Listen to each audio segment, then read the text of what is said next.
Hi, everyone. Welcome to Office Hours. Blah, blah, blah. Hi, everybody. Welcome to Office Hours. If you're looking down below, you'll see a link to the Zoom where we're actually having the conversation, but you can watch it here on YouTube as well.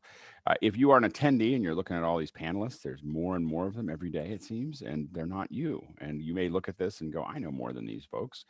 And you might, and we'd love to have you. So please come early. We open at 6. You don't have to be here at 6, but you do need to be here by 6:40. Between 6 and 6:40, I can't promise anything. We're just talking. We're having coffee and tea and talking about life and sometimes electronics and all these other things in between. But that happens between 6 and 6:40. At 6:40, between 6:40 and 6:42, we release the Discord link. Discord link is where almost 800 of us keep talking about this between shows. And then at 6:42 to 6:45, we start the mic checks. Once we've started the mic checks, we're not going to be bringing any more panelists in. Right now, we're in kind of a hiatus between our vertical hours, and so basically, Friday and Saturday still have second hours of 8 to 9, which are going to be education. But outside of that, we have starting at 7, we'll have 2 hours of just general Q&A. So we're going to be doing that through next week, and then we hope to start up with more vertical hours following that. So the best thing to do all day, this is your homework as attendees and as panelists, is to, when things come up that you can't figure out, the best thing to do is to write them down somewhere, put them in notes, put them somewhere, and then bring them here and ask us questions about things that you're trying to figure out.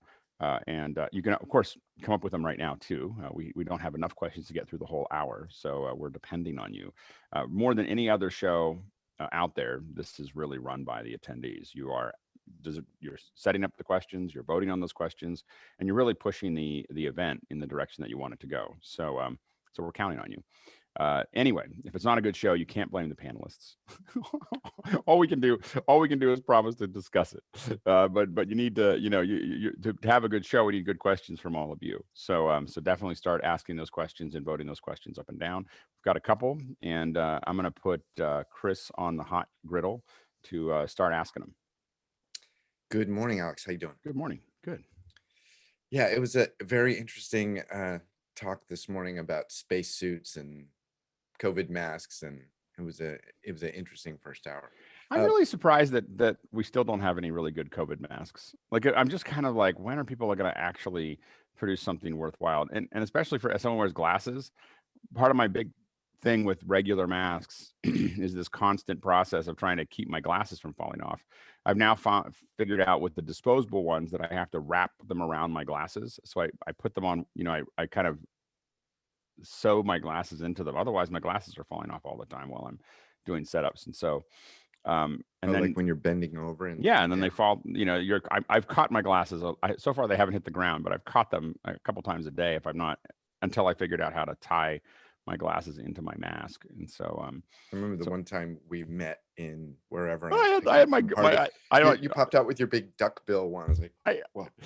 I had experience that had been suggested, I think, by Andrew Mahaz, and so I tried it. It's pretty cool, but it does look pretty funky. So I was experimenting. That was not the long-term solution. It is good. What I got it for was that you can put your mics underneath it. So for comms, it's got a lot of space in the front, which was useful.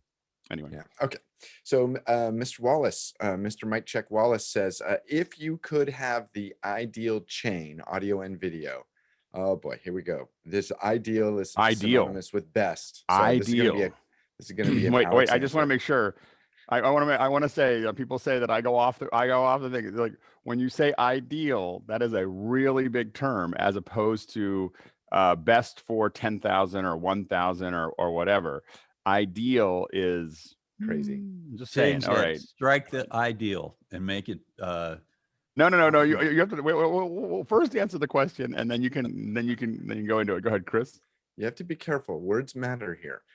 If you could have the ideal chain for audio and video for Zoom meetings, what would it be, and how would it be better than what you have now? So if I had the ideal chain, I would say that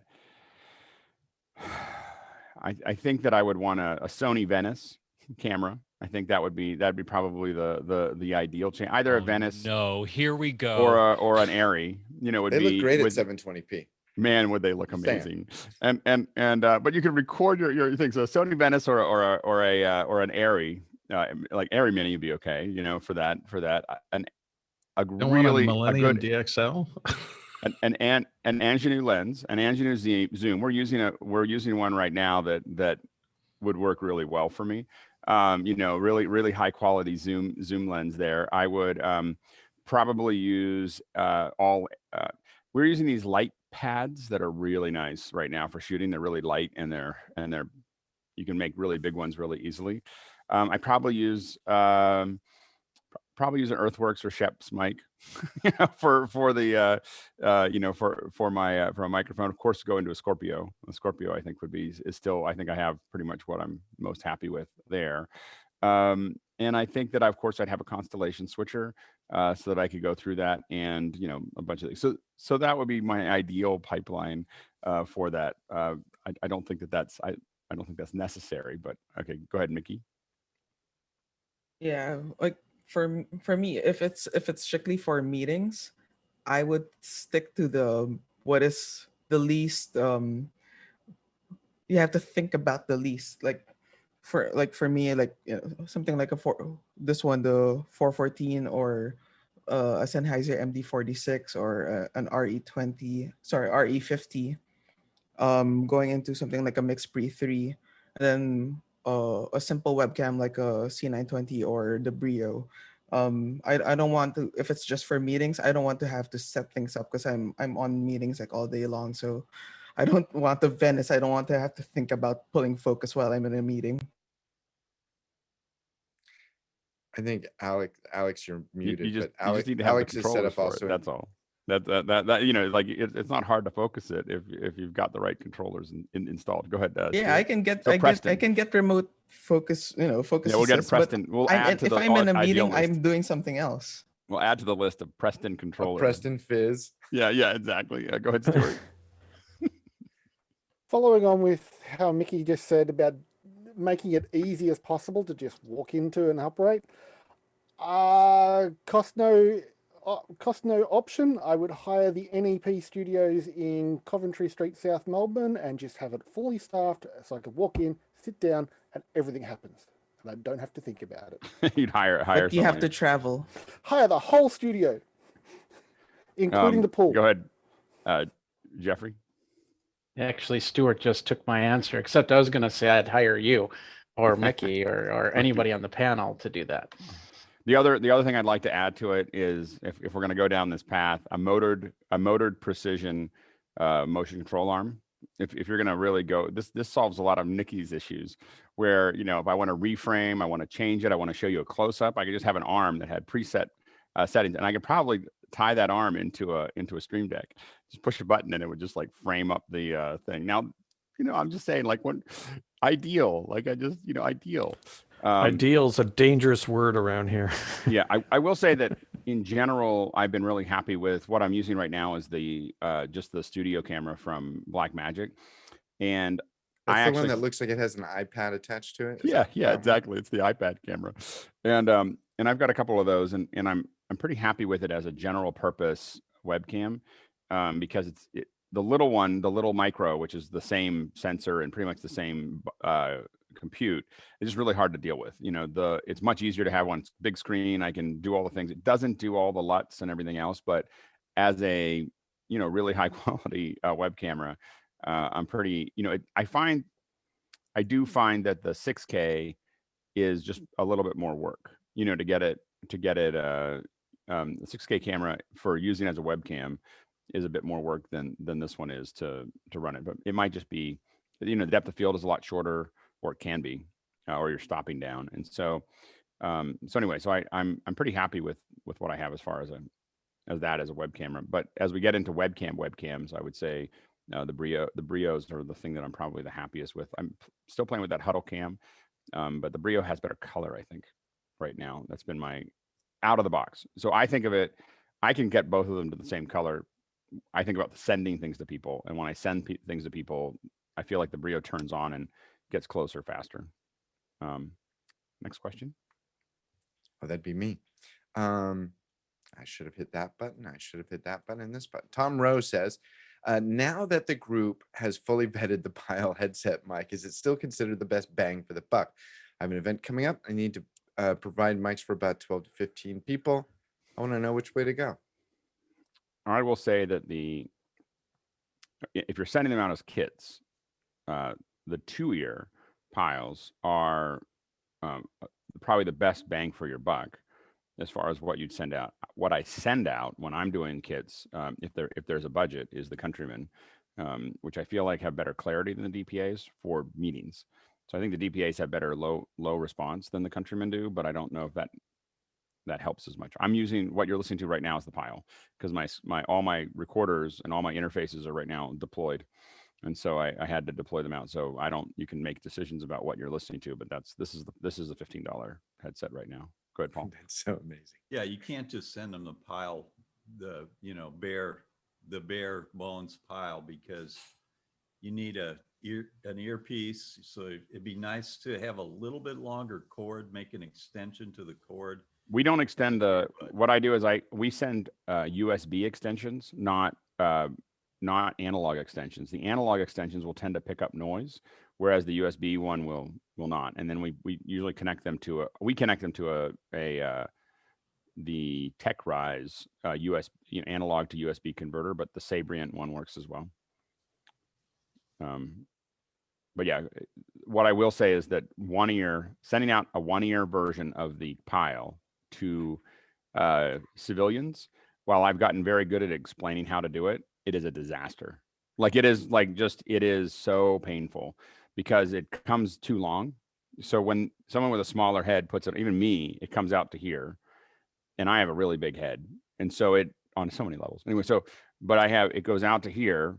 So you have to bend it. You can't, if you try to reform it up here, it becomes a problem. So you have to bend it down like this and then forward to create. And if someone's got a really small head, it bends all the way down here and then comes up. And trying to explain to someone who's never done that. And we literally send 2 of them to each person so they can break one, because they'll break with the first one trying to figure out how to do it. And then it just swings over. We also went down to, we're now sending with those ones. And the reason we were using the 1-ear was only because the 2-ear sold out. It's all sold out until November. And so I don't know how that happened. Anyway, who would have thought if I put it on Twitter and we all start talking about it here that people, you'd sell out. Anyway, we also send surgical tape. So clear surgical tape with the 1-ears. It just makes everything go away. So you bend it in and then you just tell them to put a piece of tape right here, and you generally won't see it on air. And it just solves the problem. You have to send it out because otherwise it's swinging and doing all this other stuff. It's all the problems we used to have with Countrymen, before they had 2 over the ear. Now we're getting into the habit of we're going to start sending over the ear and the single side as the 2 mics that we send someone. They're so cheap, we just send 2 of them. And the reason we do that is so that there are some people, like my wife is African-American and she's got braids, and the 2-ear doesn't work for her. So she needs the 1-ear. So it does, there is a little bit of a dependency there, but generally the 2 over the ear are the ones that work. Does anyone else have any other opinions about that? I haven't found, it's a big jump. It's like that. And then you jump up to the Samson, but the problem is the Samson doesn't have it's not as easy to tie it into a USB, thing, or at least it hasn't been for me. And then it's DPAs, or not DPAs, Countrymen and then DPAs. I don't know if anyone has anything in between. Yeah, the middle ground is hard to fill out. I mean, I don't. Yeah, go ahead, Jeff. There's some sort of Countrymen clones by a company called Microphone Madness, and they're about 160, somewhere in that neighborhood. And they do have an XLR option, but then you're pushing over $200 for. That's the whole thing, isn't? I mean, what I'm surprised at, I feel like there's this huge market opportunity for somebody to have something that terminates. This is MM Audio. I'm not familiar with it. I can't even. That's Microphone Madness. Oh, okay, got it. Okay. What I'm surprised at is how there isn't and maybe people haven't seen the market opportunity or whatever, but there is an opportunity for a USB termination that has a single cable that comes up to the back of your head and has an IFB or even 2 ears and then a 2-ear mic, take over the market. Like sell as many as they can make.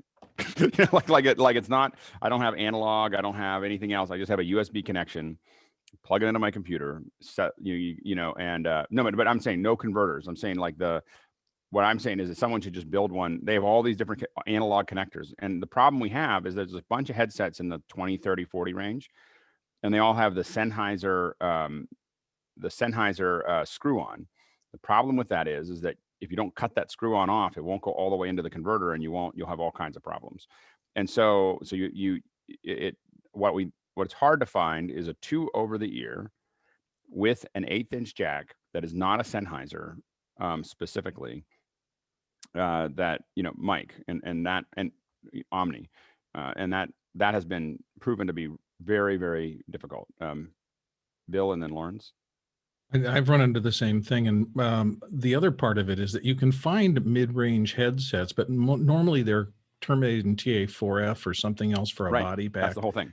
And I mean, that's the whole thing. Is like the market now is for USB, and the industry has not moved to that. The market is, again, if I had a single cable that came up and had a split out behind, like a 18-inch split out, where I could have headphones or 1 or 2, and I had a headset with it, as many as they could make. It would take over the industry because everybody. The other market opportunity might be for one of those little adapter companies just to make a screw-in. What I'm trying to do is not have.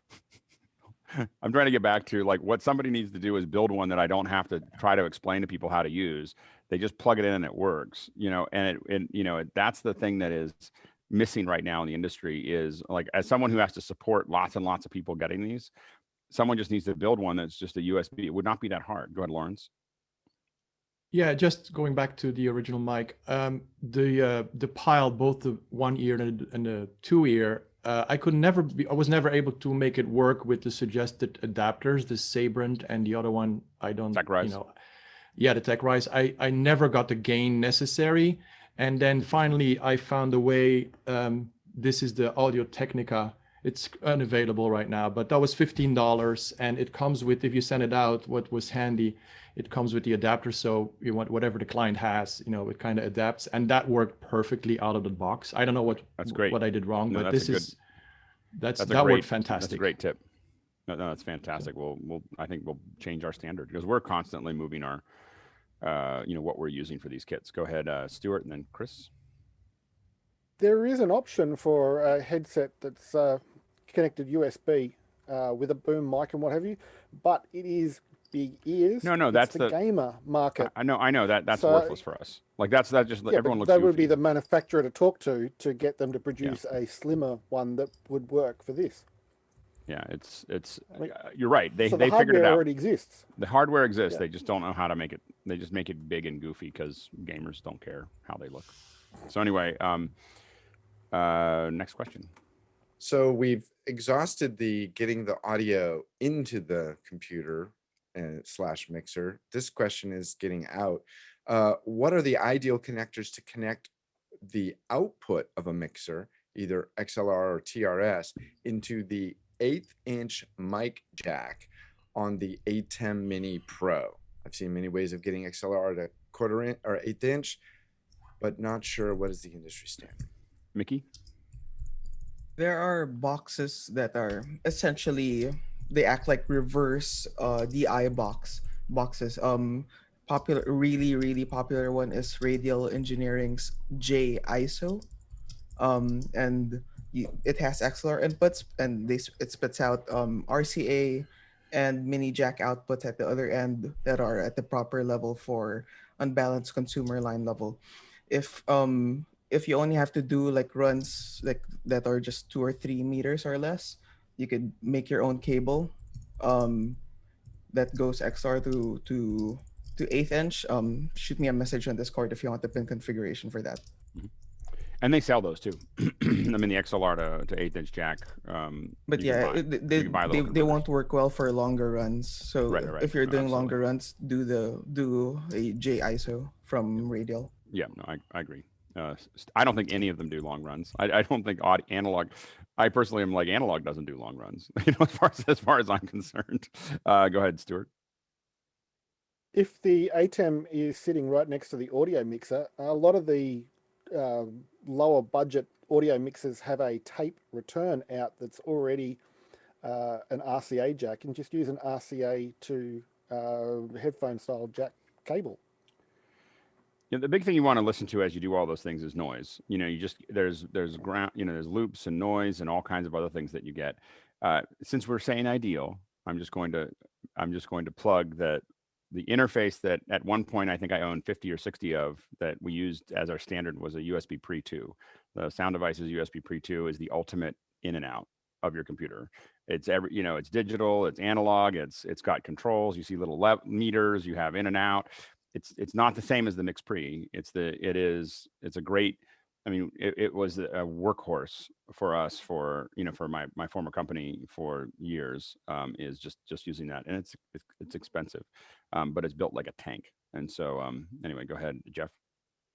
Todd, who asked the question, put in the chat that his run is about 50 feet to the mixer. Whoa. So if you do go with that radial J ISO box, be sure that you run 50 feet of balanced XLR and put the ISO box right by the ATEM in a very short unbalanced. Yeah, unbalanced. I personally don't want unbalanced to go more than 18 to 36 inches, and not around any power and not around, like, there's just, that's how I mean, anytime I get buzz or hum in a line, in an event, I just go hunt down the playback operator, and I find a little pod DI somewhere in that chain, and I unplug it, and all my buzz goes away, all my hum goes away. It's just like, but it doesn't. I've gotten to be ninja skill. Just tell me where the playback operator is, and I'll tell you where my hum is coming from. Go ahead, Mickey. Yeah, I wanna check you on that, Alex. Because if you can run digital, go on. But like we run 300, 500 meters of analog line level, no issues. For microphone level, 100, 200 meters, no problem. It's just like, of course, like, it depends on practices. who's but if you follow exactly best practices and whoever's setting up your snakes are good, then I'm just saying that run into issues. I don't always have control of that audio pipeline, and all I know is that I know where I can go find problems, with my audio. Like I worked on thousands of events, and I just know where the problems are is the analog cables and specifically unbalanced connections. Like, that's, if I've got problems with my audio, I just know where to look, and so as a result, I try to avoid those places to look when I'm doing it. And hum and buzz and all those things are just kind of a common, like, in events that get set up, maybe not film production or whatever, but in lots of these events, it is, it's a 1 out of every 6 or 8 have some kind of audio problem, and it's almost always connected to the analog connections. Chris? I know what hell would be for Alex Lindsay. He wakes up and he's an A2 at a track and field event where every mic feed is analog. No. The only thing that would make it worse is everything is consumer wireless to an analog connection to an unbalanced connection. That would pretty much, I think, I would just end up in the corner like this, like the whole time. You forgot about a press box. What you need is a press box with a whole bunch of, like, people plugging headphones in. Yeah, the press boxes are. What do you say, Mickey? Would Alex lose his mind if he had to, like, trace a buzz at a track and field event where there was mics spread all over a stadium? Alex can trace that down, and he'll yell at people to trace it down and all that. but yeah, I just wanted to say, like, if you follow, again, like, as Chris mentioned, best practices, and of course, don't run long unbalanced lines. Right. You'll be safe, and of course, use decent cable. Yeah. Star Quad. Can we move on? The best part is, like, when we worked on events, I would bring a little those little Audinate, connections, and so everybody in the press, like the networks, all have the press box, and I had a Audinate out of the aux, one of the auxes from the CL5, and I was like, and mine will be nice and perfect, and theirs will sound like press. Anyway, next question. Next question from Stuart says, is there any difference in the way Zoom meetings and Zoom webinars manage outgoing streams? After tonight's full course yellow, we played with who was host, no co-host options, and the moment host was passed over, we got errors, almost as if Zoom started sending a second stream from the new host. I have to say I've never streamed from a meeting. I don't even know what that looks like. So I don't know what the behavior Grant would is be looking like. confused. It doesn't look as good as this looks. Yeah, I mean, I think that best practice would be not changing hosts during a stream. But although just so you know how we do it is I start YouTube, and then as soon as I don't start it, I open up the page and I get into the API interface on YouTube. Then I make Mickey a host most of the time, and then I start live. You know, and so what's important is that before I hand off the host, I open the YouTube page. That's when the linkage happens. So the YouTube page is now independent. It's been given it's been given the authorization to start the event. I don't need to be host anymore, for that. And that works relatively well. And then you can leave as well. I wonder if there's something there about. No, I can leave. I leave, I'll leave. I'll leave today. And as long as I'm not host. Now, the problem we've had is that when Phil was running it or Chris, the problem you end up with is that they have to be, for some reason, even though they're hosts, and even though I gave them a login to YouTube, to get in, they still can't activate the Zoom requires them to be logged into my Zoom to be activated into that process, which is a little bit of a pain. Go ahead, Nikki. Yeah. For that situation, what we've been able to do is within the Zoom web interface, set up an alternate host, and that alternate host is capable of starting the stream within Zoom. And we've been able to do that with our events. Okay, and we'll work on that. On the same account though. Same domain name or YouTube. Different? That's an issue. That would be an issue. They'd have to be able to. And the problem that I have right now that we're going to fix in October, hopefully when we do the big switchover, is I can't let on a personal account and not a page on YouTube. I can't let it won't let somebody else start a stream. So it has to be defined as a page, not a personal account. And mine's an old personal account that we're doing it with right now. So we got to move away from that. And that way Jeffrey can add back. Everybody can, we can set up managers and do all the things that need to be done. It's just part of the scaling process. Go ahead, Jeffrey. On another thought, would it be an idea to actually set up a dedicated machine that people can remote in somehow and then be able, so all the credentials are there. They start, so Zoom's running from that dedicated machine, and then when you have to do things like start a YouTube session or something like that. Before we get to that, we're most likely going to move to a point where this is being streamed into Zoom as a screen scrape, or something else, or an RTMP that we switch over from. We have to get away from the direct linkage of Zoom to YouTube on our end, because what we eventually want to get to is on the second hour. It may make sense, for instance, if we want to do a concert or we want to do something else, we may want to not be limited by the resolution and quality of Zoom, to that process. And so what we want to be able to do is go from the first hour where we're all like this to a second hour that's a completely different format. And to do that, we're going to need to change the linkages of how we do that. And I'm working on that in the back end. And that may be, there's a couple different ways to do that. One is either Restream or AWS. AWS is kind of where I'm experimenting with that, where I'm RTMPing, custom RTMP from here to AWS. And then I have the link or whatever going into AWS.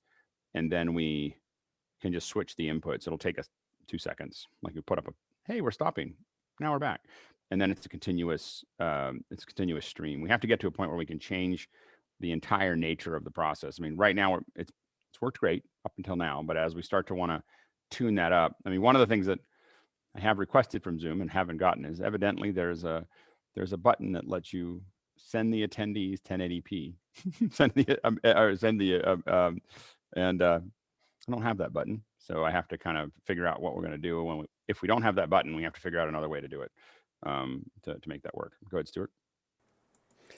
I believe Brett was actually hosting the Zoom part of what we were doing tonight through a personal account. I'm not 100% sure. Grant, if you're happy, I might send you the link for it for next Thursday and see if you want to join in and watch it fail, and we'll do it deliberately.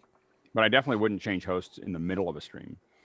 Okay, we were doing this after we finished the YouTube stream, just to see what errors we could cause. Got it. Yeah. Well, you were successful. Yeah, well done. Well played. All right, next question. Gabriel from Malaysia says, using Mimolive to mix graphics for an event, the client wants to display 6 world clocks on the same screen during breaks. What's the best way to create live clocks with the client's design elements for production? Oh, that's the more complicated part is with the client's design elements. Yeah, you can always just scrape the new clock widget off your phone. But they're going to want it to look a certain way. That's the challenging part. Jason? H2R Graphics from our very own, I'm blanking on his name. H2R, someone else help me out here. He's been in the room a few times. John... Yeah, doesn't matter. Anyway, H2R Graphics version 3.0 just came out, and it does amazingly flexible clocks. I would start there. Go ahead, Phil. The demo you did yesterday with Motion, can't you connect external data sources to drive those elements? Maybe. But I wouldn't. Motion's not really built as a live. You'd be better off using... I mean, there's definitely tools that'll do that. I think New Blue Effects and I know Softron. Softron would probably be the right one now that I think about it. So Softron has a graphic element system that I know you can put those up, but you can't design them the way that the client wants them. So I was just showing that I know a little bit of the other way we've done it is just design an HTML5 page, and then you got whatever you need. Yep, you could do that. You could also do, again, Softron's going to give you can have a bunch of graphics in Softron. You can design them all and then drive them from real-time data. And they use it mostly for scoreboards and game shows. It's not Movie Recorder. It's, but Softron makes a graphics. I think it's graphics something or other. Look at On the Air Video, I think is the name of the product. Yeah, and it will do dynamic graphics. Of course, again, there's lots of things that can do it, whether you're using ROS expressions, VizRT. There's lots of things that will do it. VizRT will rotate it around in 3D. Of course, you could also, that's not it. They have a CG on the air, or CG, on the air CG, character generator. That's what you're looking for. Again, the other thing that you could do is a thing like,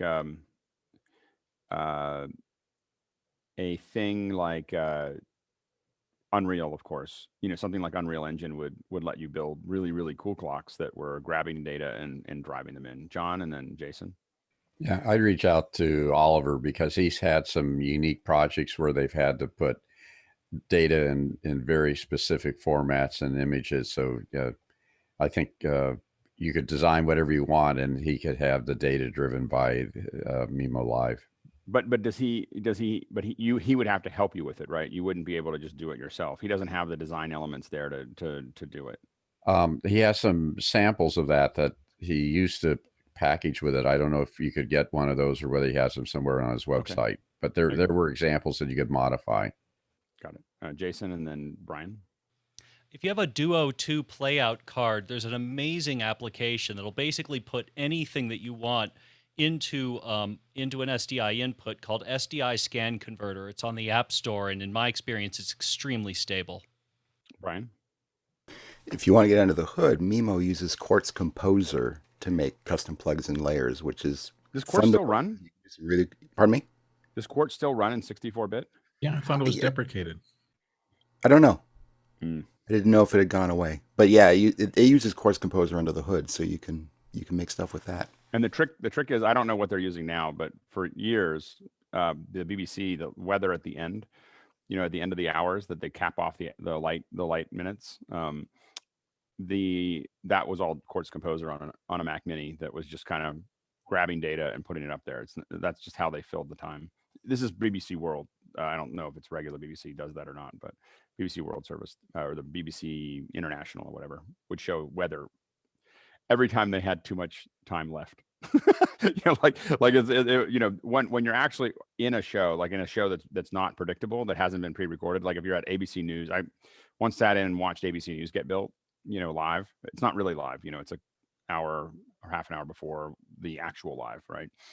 And so there's two producers that just sit there. It's a huge team, but there's two producers that are sitting there, and at every commercial break, they're like, we're 15 seconds heavy, we're 20 seconds light, we're, they're trying to, and there's this whole negotiation going on while they're doing it of how to close the gap so that when they get to the top of the hour, they're right on to the second. And so there's and they'll panic if they get over a minute heavy or light because they have to figure out how to solve that. And they have a little time after they finish to try to clean it up, but it's much easier if they just figure out how to take a little out of a script or cut a story or put something else in, or it's easier to fill things in than to remove them. Next question.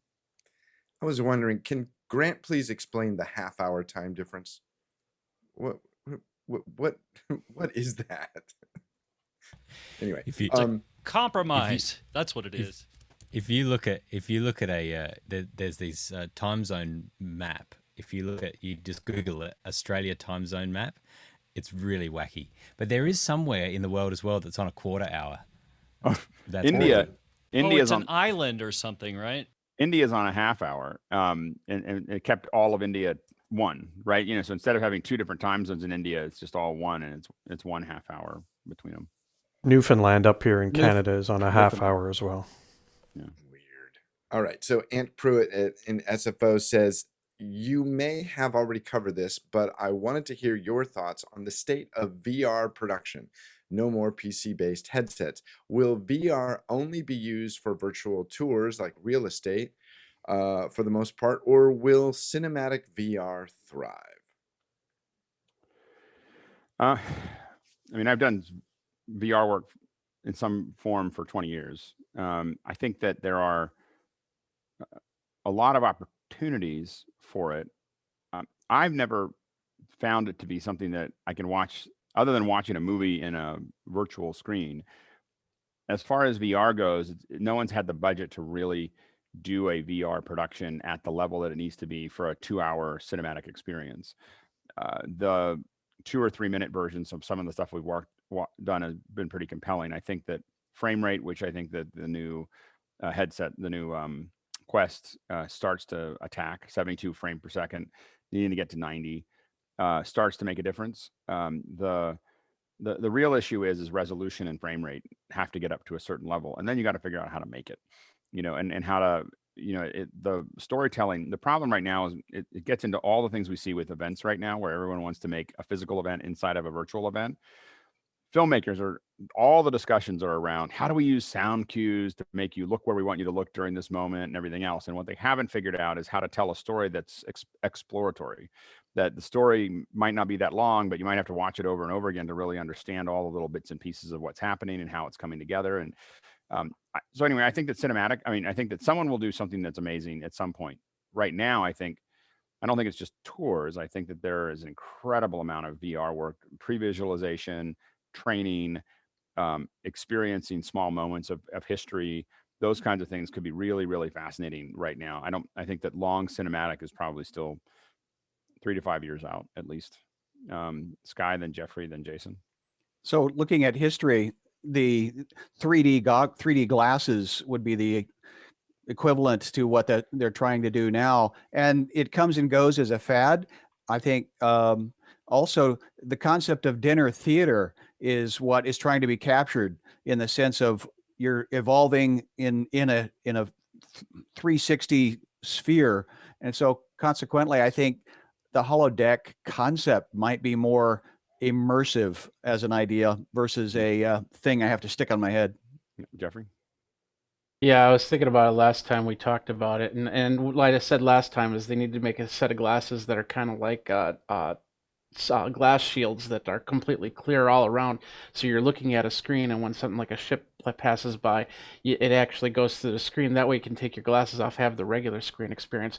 But then I started thinking about it. It's like Disney's technically already doing this in the immersive. I mean, if you've ever gone through their haunted house, if you've ever done the water show or anything like that, that's all been an immersive experience. So if they do something like hang the same idea in a theater, then they could have the whole theater become the glasses, and you could have that experience there. But it'd take a lot of work. Yeah, I think I think that there's a lot of opportunity in doing VR. I think the cinematic VR is the part that I'm not. We see a lot of it, and again, I think AR is going to come a lot faster, just because I think that when AR hits, it's going to be a massive wave, as it comes through, because of what it can do. And we're seeing little bits of it and pieces here. What's missing is really good hardware, which probably isn't, eventually is going to show up. Jason.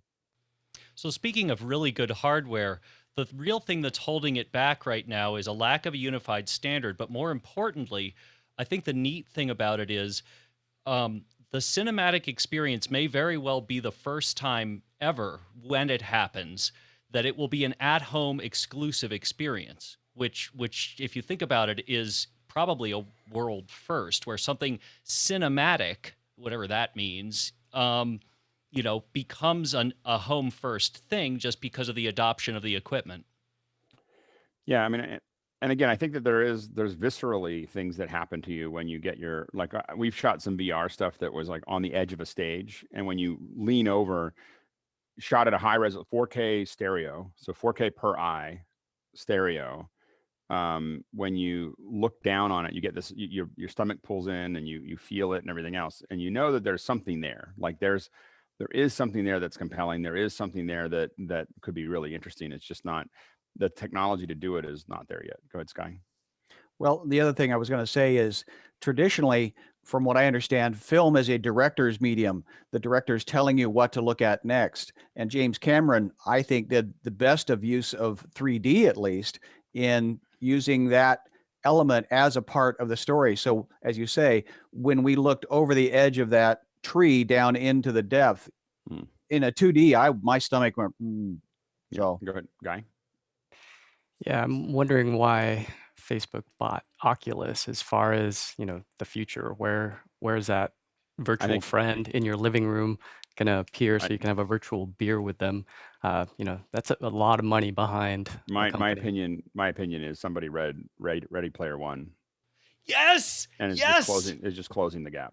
Like I mean, that's, if I was going to say, I just think that somebody read Ready Player One and just is working on closing that gap and spending billions on it, because it obviously would be it'd be a big lock if you could get to that point. And I think that there's a patience of, let's spend the next decade figuring that out. But I think that that's if you want to see where Facebook's trying to go, I think all you have to do is listen or read that book or watch the movie, but read the book. The book is obviously much deeper. That's one of the few, it's probably the only fiction I've listened to in the last 3 decades.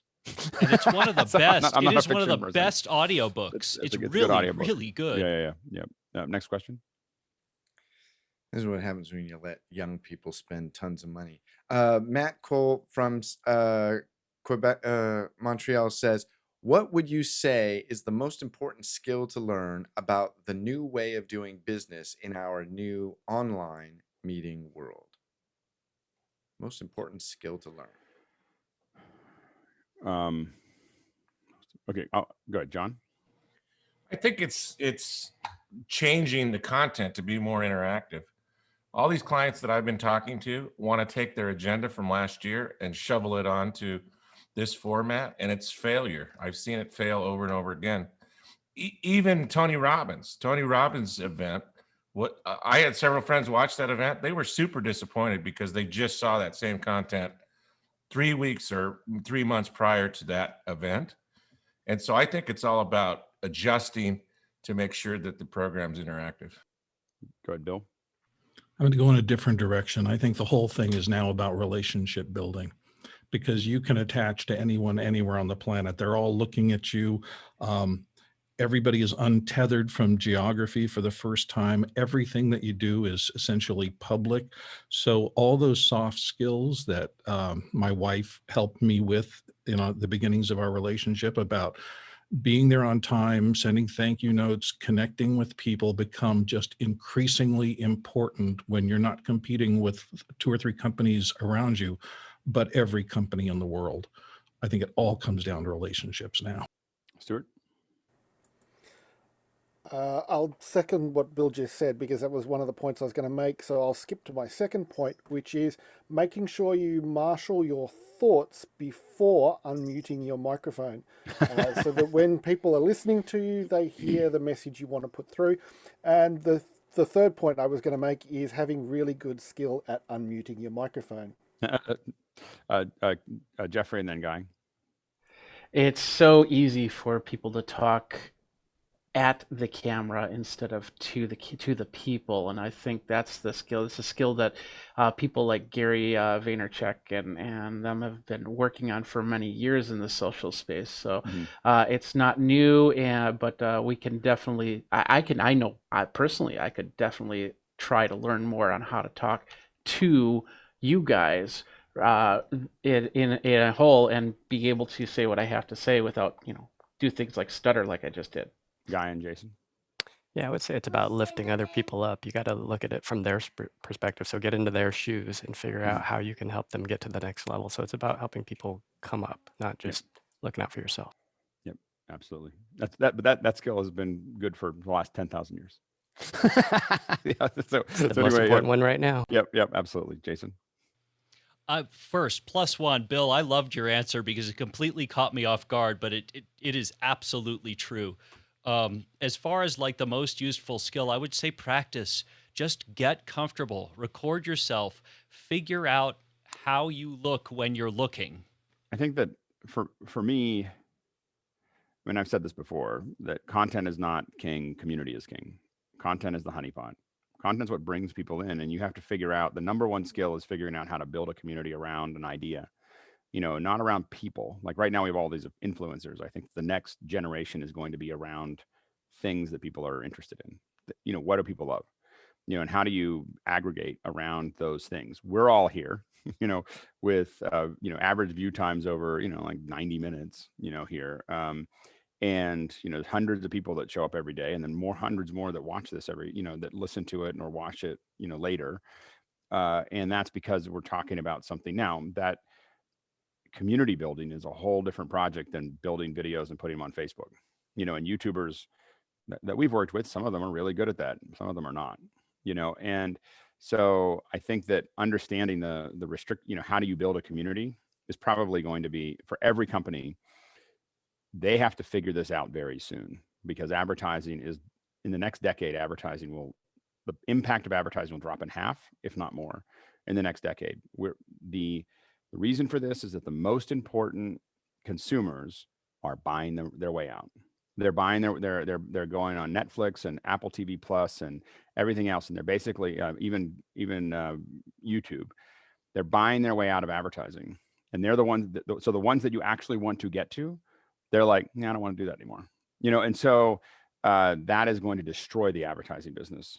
So all they're going to be able to sell is toilet paper. So that is a real problem. And right now, while advertising still works, what they needed to be doing is thinking about, how do I build a community around what I do? And this, what we're doing here, is a big experiment, in that skill set. Go ahead, Grant. Yeah, I was just gonna say, I'm not sure it's a skill, but a mindset, and that is to not actually say people's no for them. There's a lot of assuming what the audience will do online. So I have a lot of conversations with people that are just saying, oh, our audience would never sit in front of their computer for 8 hours, or they would never get up in the middle of the night to join an international meeting, or whatever it is. I don't say the no for them. I think people are actually willing to do a lot of those things, particularly because of the connection that we're making person to person. Yeah, absolutely. That's great question. Next question. Tony Mobley. Hey, Tony. It's nice to see you this morning. Now that the single ear Pyle are sold out, what's the best solution? And we kind of touched on some of that. There's, I mean, is the single mic sold out now for Pyle as well? The single ear? Do we kill that one too? I know that individually we brought, I think, somewhere between 80 and 100 of the single, or 80 to 100 mics in the last, Pyle mics in the last 6 weeks. So we've definitely absorbed, we definitely did our part, in that process. But I think that the dual layers are coming back in November. The hard part is just finding ones that go, and we're still testing things. Not ready to say anything yet, but we're testing other dual ears that are floating around that are same price point. But I don't know if it's going to work or not. You're not saying anything because you need to buy them all up first, right? So I have to look at how many productions we have, and I have to buy, like we really got nailed by me getting excited about the Pyle and putting it on Twitter and talking about it here. I will admit that I just have to hold it. I will say that, okay, fine. Don't tweet this out. Shannon's going to kill me. There is one called the Pulson. It's a dual ear single mic. It's around here somewhere. And actually I might actually be wearing it anyway. So it is same as the Pyle, $9.95 B&H. That's it. Don't tweet it, and don't put it in your like guides for your clients or your school system or something like that, or Shannon will be really upset that I said that. We had specific conversations. I weren't supposed to share it, but until we bought 100 of them. So I'm gonna have to tell her that I said it, and if it all gets sold out by this morning, I'm never gonna get to do that again. So anyway, but that's the one that is the only one that I could find. It's on B&H, and they're gonna wonder what just happened. All right. The stink eye from her is nasty. I know. She's probably listening right now. I'm waiting for my phone to blow up. She's like, I have to order these mics. All right. Next question. All right. Mr. Shadwell says, I'm working on a bunch of clips where the talent has been shot in shadow and a sunlight behind them. I'm attempting to correcting this by using DaVinci Resolve color page and tracking the talent so I can set their brightness. I'm setting the masks frame by frame. Is there a better, quicker way? You go ahead, Sky. Yes, there is tracking. It's really good inside of the, and so you set your mask and then you track particularly to say eyeballs, and you use that as your tracking point, because what tracking is looking for usually is high contrast between white and dark. So sometimes you'll put put a Luma effect on there, so you just turn your image black and white, and then you can track it easier. And Resolve is very robust. There's lots of YouTube videos on how to track things. Is there limitations in the free version of Resolve versus the paid one when it comes to tracking? That's the goofy part. No, there are some resolution issues, but yeah, there's some really beefy things that are available. But there's a lot of really amazing tools. I think Resolve has been genius. Blackmagic has been genius about where they, like I've been buying this week. I think we bought like 4 copies of Resolve because they ticked off, like there's a whole bunch of things we can do with it, and then they ticked off certain things that I can't, like I can't have Dolby Atmos, and I can't have, certain color things, and I can't have, but it was all the things that I needed. And I was just like, man, like it's such a powerful app. And they just took off. They're like, okay, now that you want to do pro things, we're going to now charge you money. And but you get a free full license with all of those cameras that you've got. I don't know what happened to them all. Because I wasn't using Resolve, and I have them in a stack somewhere. There's like 12 licenses somewhere in a stack. Because I was like, I don't use Resolve. I was giving them away to people in my office. We buy all these Ursas, and I'd be like, here, take a Resolve license. I was like, I'm not going to use this. Now, my whole life has become Resolve because I can't do what I need to do in Final Cut. And so, so it's really a deep app. Like I can see why they're building so much training, because it's just you have all the options. Unlike Final Cut, you have just the options you think you need. In Resolve, it's like every little granular, and one option causes a whole nother set of problems. And on a 180 concept, it is a suite of tools that each individually came from its own heritage and are very robust, versus Final Cut was built from the inside out to be a single monolith. Yeah, and the problem we Very have is good. that you try to find someone to help you with DaVinci, for Resolve, and you have someone, okay, I have really complicated audio and I have really complicated video, and Oh you yeah. can't find one person that can do that. They can do one or the other, Yeah. but it's not both. Go ahead, Stuart. Getting back to Paul's question, which also gives us a point of another skill, which is staying on message. It's not a skill that I was I'm having a trying to chat to build. Paul. Yeah, I was having a chat to Paul because I remembered trying to fix a similar issue with vision back in Edius. So I'll ask the panel this. Can you select the vision according to luminance level in Resolve? Because that's one I haven't tried. Because in Edius you used to be able to select it according to luminance, and you'd just bring down just the bright areas. It's a good question. I've never tried it, but I don't see why not. I don't see why you couldn't just add another filter in the chain. I don't know. And that is the actual key. You want to add filters in that chain. So it's a different workflow versus layer. Yep. Next question. Attila from Australia says, what are some good tools for photogrammetry to scan a whole room with the least amount of cleanup afterwards? I'd like to collect room data to use in motion for quick fly-through animations. I assume sensor size doesn't make a big difference. And there's the next hour. Wow. Eventually, I think it'll be your iPad or your phone, to do most of this stuff. I think that we're not that far away from that. There's iPads out there. I haven't really done a lot of heavy work in that area.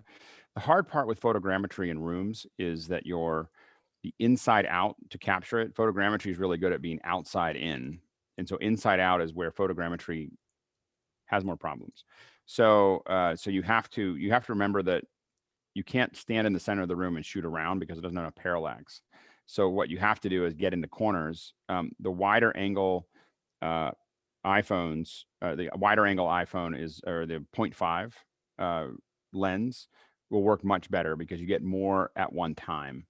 So if you go around the outside edges, and what I do is I do kind of this, when I do inside out, is I start at one side of the room and I look straight across and I shoot it.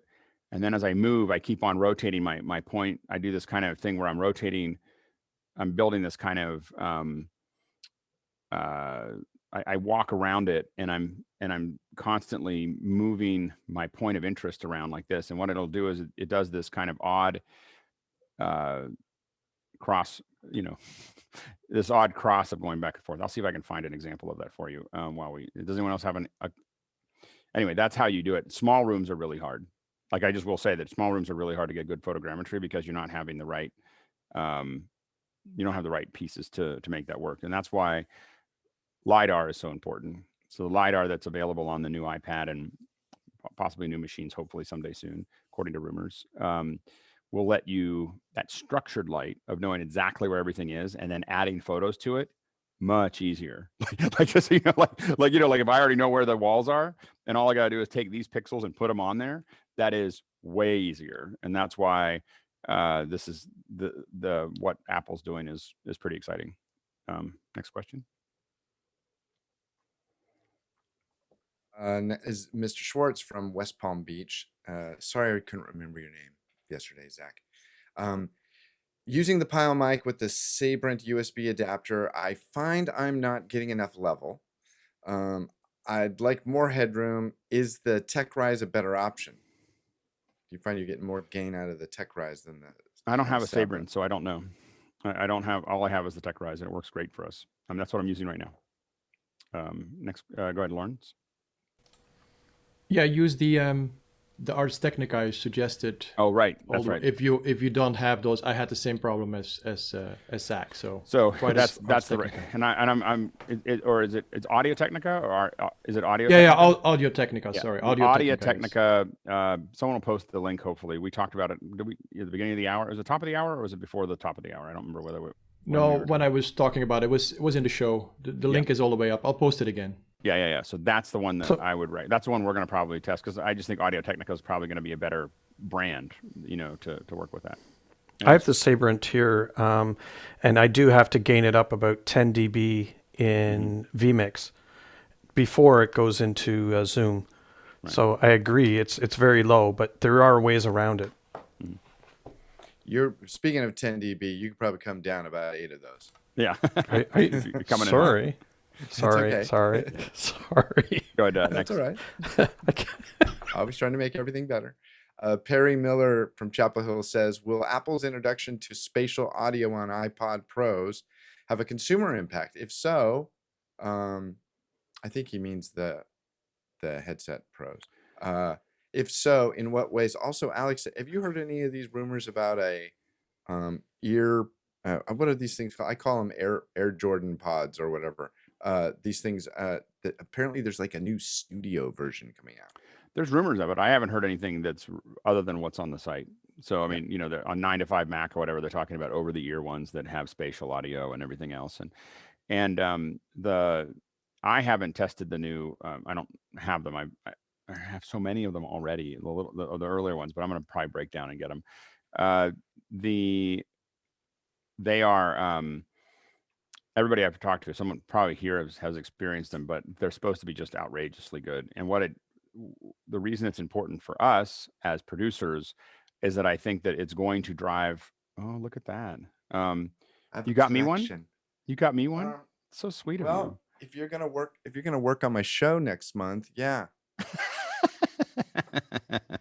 but apparently you're a little busy. No. The cheapest you'll ever get, Alex. So the big thing is that I think it's gonna generate a lot of demand for surround sound audio.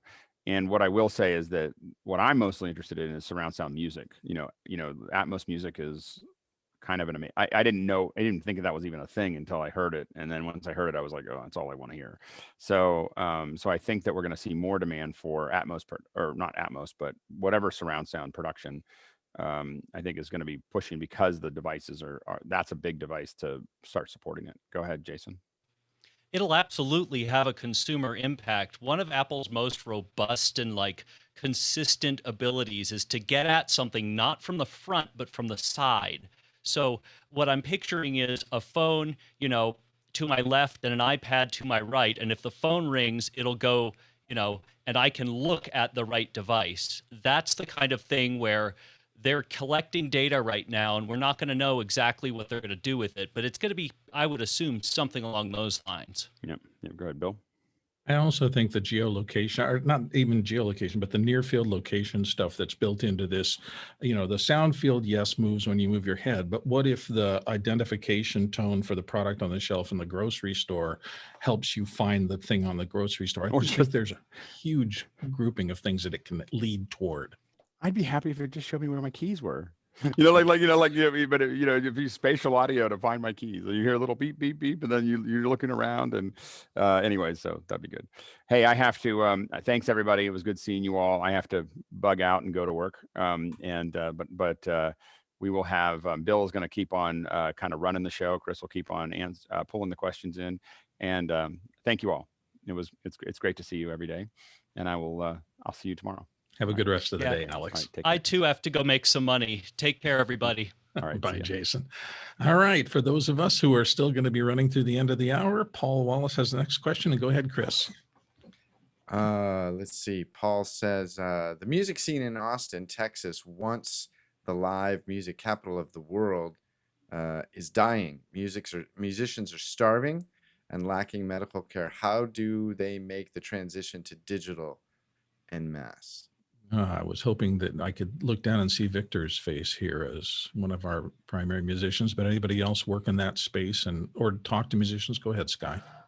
Well, and again, Victor is kind of coming backwards. He's got a revenue source of retirement. So I think the challenge is how does my daughter at 26 make a living in being a performer? And Seth Godin's comment is it's only been in the last recent 100 years or so that artists were expected to be able to make a living as an artist. So I guess, again, looking back through history, and that's why the irony of the word Patreon is very appropriate. You find people that like what you do and are willing to give you something. Yeah. Chickens, goats, ducks, Well, yeah, where would Money. Michelangelo be without the Pope? And yeah, it was a different model. And moving along, does anybody else work with musicians or Grant? Go ahead. What have you heard? Yeah, I mean, I toured with an a cappella band. I still would be, but March 5th was our last concert, and so one of the things that I've wanted to do with them, I'm the sound engineer, and one of the things I wanted to do is kind of get everyone together and talk about like actually do a lot of talking with the audience. Because they can listen to the music, but give a lot of those the behind the scenes stories about how that music has come together. So do an hour on an album, maybe play a little bit of it, but actually now here's the story behind the song, or here's the story, the amazing stories about the recording process, or all of that. Sorry, I just bumped my mic. Here's a story about a man named Jed. I think there's an opportunity to connect with the audience and bring them into the art form even more. And it's been a tough, I mean, being a musician has always been a very tough thing. It's not a well paid unless you get to the very top. And we see those people at the top of the heap who make vast fortunes, but most working musicians don't come anywhere close to that. And so I'm just hoping, I saw something on the news, and I'm just going to do this really quickly. Yesterday, it was in a helicopter shot of the lines and food banks around the country right now after all this time in COVID. And you just know that a lot of them are probably people who worked in these kind of gig jobs. So I will just say, if you have anything, if you're doing okay and you have something you can kick at your local food bank, it's a good idea right now. Enough of that. Let's go on, and we're going to, Stuart, you had some things to say. Yeah, the music scene in Australia, actually, and for actors as well, is a little bit different from such a large market as the US, where most musicians who are not top A-level names will have a day job. Same with the actors. There are plenty of actors who have been on nationally airing soap operas who are working as plumbers and carpenters and sparkies. Now, I have been doing some stuff in the past with a burlesque artist who has figured out a slightly different model to try and keep herself, obviously, in the black, where she's been putting shows on via Zoom where you actually have to pay to get the link. So people buy a ticket, but the ticket's a virtual thing, and literally the different performers are doing performances from their own house, and everybody is sharing in the income a little bit. That's the same sort of thing that would work for a musician who could be playing to the people who would normally turn up at the local pub to see them. Yeah, I think it cuts across all areas, because I know that I've been getting more and more pings from the local symphony, the local opera, the people who I would normally have been maybe interested in going to see something, and I'm on a couple of lists. Everybody's looking for these solutions, and I think it's going to be really hard for a while. Paul, do you have something you want to add? Yeah, just to add to that, this year when COVID broke, it was right around the time of South by Southwest, and they were like teetering on the line. Should we cancel? Should we go ahead? And they canceled. And the musicians literally make at least half their year's income off of South by Southwest. They depend on that. And now I see all these guys, they're trying to do shows, they're struggling, they really don't know how to use the technology, so there's got to be a way that they can get out of the darkness now, because they're kind of into a dark stage of existence, where they need medical care, they need food, they're having, they have to work for Uber or Favor or something like that. Yeah, it's tough out there. Chris? Yeah, I was going to say there's a couple analogs to this. I think about the people that I personally give money to. When Steve Martin and Mark Spencer do their live show, I'm always throwing money at them through the super chat thing through YouTube, and I do it because I learn stuff. I listen to it. It's like, I feel guilty. Boom, here's $20. I think I've put as much as $50 in the tip jar, if you will.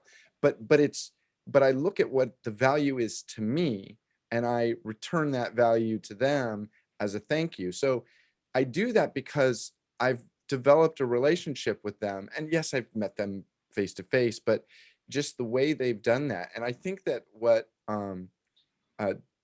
Daria, is it Daria? I'm so sorry. She was on the show. I feel Did a bad. live performance. It was wonderful. And so, but what she's mastered is developing that relationship with the people. When you have that relationship and you give them an avenue, one of the hardest ways about making money online is that the avenue has to be simple. It has to be easy. And I think when you develop that relationship, you'd be shocked how, and you give them an easy method of payment, I think you might be shocked at how people will support you. Paul, look at what John and Adam do in their podcast, the value for value model. They make it easy to give them money and people pay for what they get. I think musicians need to do the same thing. I do think there's one thing that, we all consume a lot of content, and we kind of had the expectation that a lot of it is for free. And so maybe it would help if we find ways to help those who provide the content that we enjoy so much. Sky, go ahead again, and then let's move on to the next question. I just, as Chris's comment, what they should do feels like, the uncle at Thanksgiving, you should get a job. And I guess I'm trying to, how can, as a community, I find a musician to come alongside? And because I am an artist and I hate back office stuff. I hate QuickBooks. It's not my favorite thing. Have I learned to try to figure out how to use it? Yeah, because I've had to learn to be a business person working in the business of entertainment. And that's the team effort. Not everybody's skilled at being a musician and keeping their books. Every musician, every artist needs to find their Medici family. That would be a good thing if there were enough Medicis to go around. Let's keep moving on here. Dorian Robinson. Go ahead, Chris. If you want to read them, Bill. No. Okay. How do I create a perfect 16:9 aspect ratio when creating screencast in QuickTime? I use the manual selection tool to capture only part of the screen. I'd be interested in knowing what tool you're using, Dorian. Maybe if you're still here, you could chat that. I know this question came in about 40 minutes ago. What I do, it's a QuickTime screen capture. So she's using the QuickTime app and doing a screencast in there, and you can select a region that you want to capture. Right. But does it constrain to 16:9, or can you hold any option? That's a good question. I have trouble with that occasionally too. If I'm trying to grab something as a poster frame, because I can't constrain it to 16:9. Anybody else have a hand? Lawrence has a hand up. Yeah, it does not constrain to 16:9, nor does Capto, and nor does CleanShot, what I'm using. All three, you can set in numbers and values and make it emo, but you cannot, there's no 16:9 ratio. You have to kind of put in the numbers yourself. Grant, go ahead. There is a hacky sort of thing that I've used before, like ScreenRes X on a Mac, which gives you kind of every possible resolution. And so you can do 1920 by 1080 on your Retina screen. I've done that before and then done a perfectly great screen capture. There is caution about using it, and that people have bricked their laptops by doing it. So yeah, that's a warning. Yeah. Sky was next. Then we'll come back to Lauren. Go ahead. Fix it in post.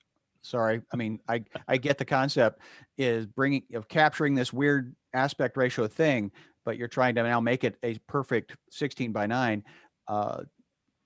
So don't create your timeline, throw it into a 16:9 timeline. Sorry, couldn't get to it. It's okay. Lauren, you wanted to redo, and then we'll go back to Chris. Yeah, Grant, you just gave me a great idea. If you connect in a 16:9 monitor, can even be a cheap one on your Mac, just record that screen. Oh, and everything absolutely. will be perfect. And you can buy a $100 external screen. The quality doesn't really matter. Absolutely. And you can do mirror mode as well. So, I mean, you could do it with a dongle, one of those dummy HDMI dongles that do 1080, and then mirror mode, and you're set. Yeah, that's a great idea. Here you go, Chris. One of the things that I've done in the past in struggling with the difference between a 16:10 laptop screen and a 16:9 target screen is I actually created artwork that I embedded in my desktop that had a stripe that blocked out the bottom. So I would adjust my windows to fit above that stripe. I would then use ScreenFlow to capture the whole screen. And then I would know that at least all my content was in the 16:9 place that I wanted it to be. But even if it was a smaller window, you could actually just make a desktop that had a 16:9 outline in it, and then you could drag your thing out and then slip your content underneath that.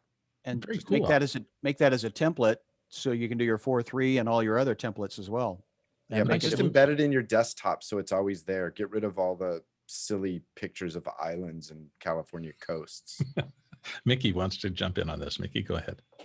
Yeah, just on Chris's idea, just make a TIFF with a 16:9 what do you call this, frame that you can drag your thing to every time you have to do a screen capture. Drag it off the screen or close the window when you've started recording, then should be good. But the downside to that is that it's at least conceivably possible that that TIFF could be not displaying at a 1-to-1 size. By embedding it in your desktop, you know it's always going to be the same size. Just a thought. That's true. But the question didn't specify like what resolution. But if you just want to ensure like a 16:9 capture, well, not ensure, but get at least very close to it, you can. And to add to what Lawrence was saying about getting a cheap monitor, just hook it up to your TV. You could do that as well. Okay, let's move along. Chris, next one. And Chris, will you keep me on track in terms of timing here, because I don't have a. We have six questions and 42 minutes. We're casual. Good. Alex is right about the Blackmagic Pocket Cinema 6K being finicky for use as a webcam for live streaming. This is Todd Harder from West Palm Beach. I'm new to using LUTs. Does anyone have a source or could share a LUT that looks like your standard everyday video camera? That's my emphasis, not his. Shading in the ATEM is not always an option due to staffing limitations. First and foremost, doesn't Blackmagic have a Blackmagic Cinema camera LUT that exists? Anyway, Mickey, let's go with you, and then Sky. And Exactly what you said. Just use the built-in Rec 709. I think Blackmagic calls it video LUT that's built into the camera. There you go. Sky? And Bill, didn't you and I discover the same thing? And that's a choice of the like 4 different options. Yeah, I do think that people who are new to getting a camera that you shade as a matter of course aren't kind of mentally into this. Where does the LUT go? How does it work? And things like that. So, Stuart? Yeah, the Rec 709 is the choice, but I'll give the Alex answer. Don't do it. Do it properly. Okay. As in, don't use the 709 LUT. Well, and I guess that makes sense. And I understand the technical reasons behind that. I think for a lot of people, it's a starting point. I do know there are workflows where you just want a LUT that's a quick look, that somebody looking over your shoulder, maybe a client or something like that, won't say, why is that so green, and destroy the flow of your edit. So for those kind of circumstances, those quick LUTs make a lot of sense. It's not a full grade. Yeah, absolutely. Anybody else want to hop in on this, or are we okay? Looks like we're okay with this one. So move along. Chris? Moving along. Ooh, I'm behind in my advancing of stuff. The next one would be from Ken Jones in Seattle. And Ken says, do all these mini plug and jack to USB A to D converter adapters have about the same gain in the mic channel, or what output level is appropriate from an analog mic for this purpose? Note, in the mic channel. Yeah. Okay, who wants to take on the vagaries of audio? Stuart, go for it. Okay, all of these sorts of devices use a analog to digital converter, which will have a preamp attached to it. Just like in cameras, just like in sound mixers, the preamp, and just like in audio recorders, there are various preamps of varying quality according to how much the manufacturer wants to spend on them. The Zoom H4's got a reputation for having noisy preamps compared to the Tascams and compared to the Sound Devices stuff, which is crisp and clear. The budget level USB converters will have budget level analog to digital converters and budget level preamps. So they will not have the dynamic range or the ability to amplify the signal clearly compared to the more expensive one. So if you can afford a better quality one, do so. And of course, the Alex answer would be use the Mix Pre 3, which has got good quality preamps and analog to digital converters. Yeah, I think on the engineering side, there are some standards. For example, line level is always supposed to be 1 volt peak to peak, and it's supposed to be consistent across everything that's putting out line level. Mics are a lot, the varying amounts of, I think, current that comes out of all these different mics can be different. And then, so there's going to be some variability there. Anybody else want to go farther than this or deeper into mini pluggable things? All right, then, Chris, move on. Let's move on. James Babbitt from San Diego, California says, in a show, sometimes pauses and breath sounds in a conversation are removed with abrupt cuts or smooth cuts. Both are noticeable. Is either one preferred? Go ahead, Sky, and then Stuart. Style jump cuts used to be a problem, but now in YouTube, it has become an aesthetic style. And as we know, style changes by people's tastes and or what they're abused by. So I used to get paid to pull out the ums and the uhs of CEOs. I still would like to get paid to do that, but the jump cut is a style now. So will it come back into putting uhs and ums back in? Maybe. I mean, we used to paint out scratches, but then there was a filter that now we put scratches and visual damage back in on purpose. Chris knows In what I'm order of talking hand, about. it was Stuart, then Mickey, then Chris. Go ahead, Stuart. Reject the jump cut. Done. Okay, Mickey. You're old. Yeah. For broadcast programming, the decision to remove the the breaths is a very subjective one. If it's a conversation, then we typically don't remove the breaths because it's supposed to be like built-in reality. We would duck it a little bit. Yes, if it's annoying, if it sounds annoying, we would duck it a little bit. But for something like if it's VO from someone who is authoritative, then we would probably cut it out. If it's VO that is supposed to relay emotion, we keep it in, and the same thing, we would duck it if it sounds too much, we would duck it. But it's very subjective. Chris? I like the way you've quantified that, Mickey. Sky, I thought it was interesting that when you heard the sentence in a conversation, or the breaths are removed with abrupt cuts or smooth cuts. It was interesting that you went to the jump cut, because in my mind, as I read that, I was literally just thinking about ducking the audio and not pulling the cut out. I'd be interested to know what James was implying. James, are you talking about cutting the picture or just ducking the sound out? Well, to Mickey's point too, it's whatever gets in the way of the story. And so if it is abrupt and disruptive, that creates an energy. So if it's getting in the way of the flow, then yeah, I would pull it out. And I also appreciate Mickey's comment. We're making art. It's subjective. There ain't no right way to do it. Stuart? Yeah, it was interesting. I'm sorry. Go ahead, Chris. Finish. I was going to say real quick that this year, last year, for one of the big giant screen opens that I cut every year, we had multiple meetings about whether or not to leave like 3 jump cuts in the presentation. And it was like, let's get everybody on the phone. And it was so funny. It was a bunch of old people trying to decide if a jump cut was acceptable. And I actually was on the side of it in this particular instance. I think context is also Stuart and Grant. While we wait for James to type in his answer to Chris's question, and yeah, rubber banding does seem to make sense. Can I point out that Babbitt is a really great name for anything relating to working in IT? And those of you who are over 50 will probably know which Babbitt I'm referring to. Grant looks puzzled, but he had his hand Babbitt up. So Engines, one of the original computers. Oh. Yeah, 1890s. That's Babbage. Babbage, yeah. Charles Babbage. Hang on, I'm just going to go face palm. Yeah. All right. Go ahead, Grant. Close.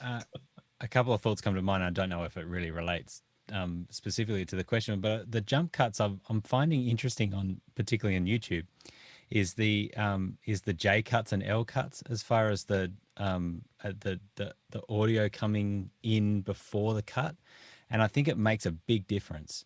And yeah, I've just noticed it more recently that some of these higher end YouTube channels where they're cutting, they're jumping a lot through their whole pieces that they do. They are doing sort of J cuts to make it work.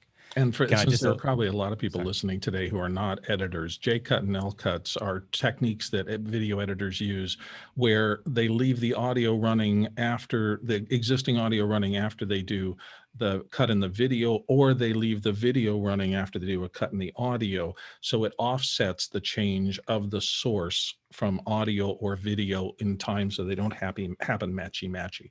And it can be an incredibly effective thing for smoothing out the flow of a program. Also, sometimes you do that in conjunction with cutaways, which is you're listening to one person talking, you're seeing somebody else. This is a subtle version of that in the context. So big time things. Go ahead, Sky. Well, and that again is the justification for what moves the story forward. And if audio can pull you along and then the video follows, or vice versa, maybe you see something and then the narration comes underneath to help you describe what you're watching. Yeah, we see it a lot in movies when you hear a voice and then the actor reacts to it. If they just cut to that person as soon as they said something, you would never see that reaction. So, there somebody has it up. There's Cute. J cuts So and L cute. cuts described. My timeline does not have those big purple and green letters on it. Yeah, mine doesn't either, but it's if you cool. used Resolve, you would. No, sorry. Who put that up? All right, who's Who up? showed that? I'm curious Was there about somebody that. else with their hand? Sorry, I was just going to add an interesting thing, piggybacking on what Mickey was talking about with the connection or the emotional connection of breaths. It's very common in music recording when they're recording a vocal to double the track and to sing it breathy. And so I've done it with a cappella music. They'll completely double up the track and do a very breathy singing. What does that mean? And then put it together. What do you mean? What would that sound like? Like happy birthday to you, happy birthday. You know, like it's really, really breathy. I'm not and getting so it. then, Can you sing some more? Like Mariah Carey or Happy Celine birthday Dion to rather you. than like Kylie Minogue. That's a Marilyn Monroe reference.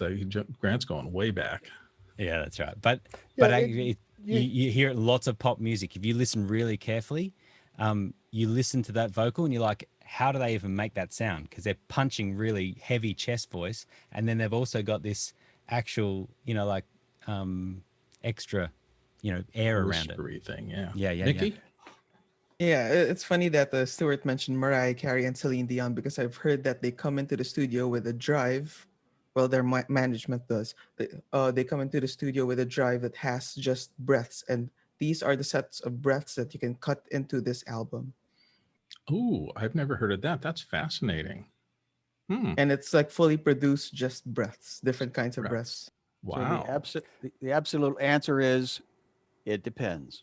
Always it depends. My standard is when I go through a track of a non-professional voiceover talent and in a spot where it's not a shouter where we want to save every possible second, I just duck breaths about 16 dB as my starting place and leave them in there because I want people to make it, I want it to be natural. To me, those old radio spots in the old days where they used to make absolute silence but leave the breath space in there sounded horribly unnatural, but that's just me. Stuart?